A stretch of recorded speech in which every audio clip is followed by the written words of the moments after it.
ndikakatora ndobva ndaisa firecracker ndobva ndaisa kumashure kwehuku kakaenda mudenga kachiti kwiyo ndobva rati pa ndikazongona kahuku kachidonha musoro chete wakatsinzinya ndobva ndaziva kuti chimwe chibhodhi chese chabaya nefirecracker. Mkomapundu, makazviita rini izvozvo? Wani takakura tese wani. Kunyepa munotraya mukoma wangu. Mama nyepa zvakapusa kudaro. Ndikutaura chokwadi. Zvakaitika nabaya kurutsu papaya. Iwo boba uchandibhiliivhi futi. Gara wakadaro. Haisi nyaya yekubhilivhana mkomapundu. Inyaya yekunzwirana tsitsi because nzeve dzedu dzajaira kunzwa manyepo. Toita paralyzed kamukoma wangu.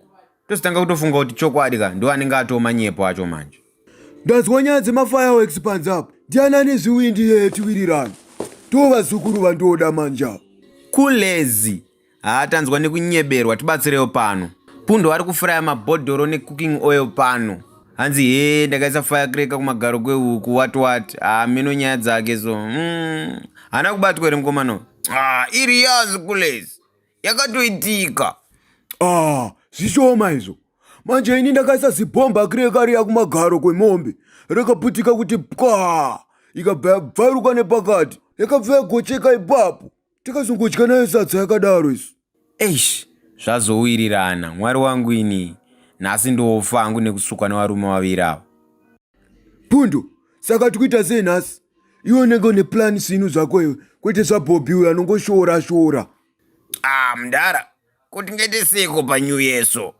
Kutongoputitsa hapana. Kuitira vanhu noise ndozviripo.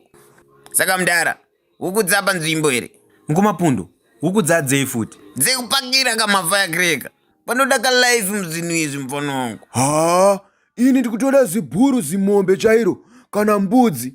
Ndoziva kuti zibhomba cracker rangu iri kuendera zviripo. Handizongoputitse yeke dero ka.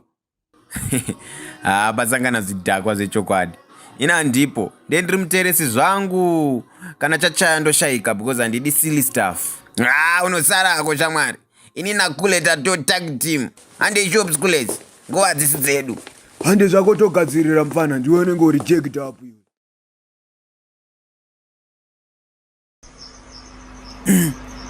Pundo chando chandirowa muzukuru. Nguva dzacho dzosvika here idzi. Don't worry kulezi. Patience pays. Watosara maseconds ka. Sure kwasara maseconds. Gara wabatidza mosquito kweyu shamwari. Machizinodzima mosquito kweyu, batidza mosquito kweyu.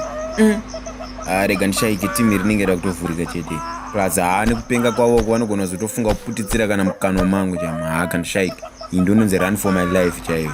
10, 9, 8, 7, 6, 5, 4, 3, 2, 1. Happy New Year! Happy New Year! Iwe.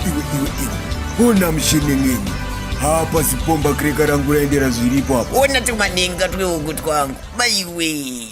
Ichi chifirecracker chakaipa. Chiroketi baba.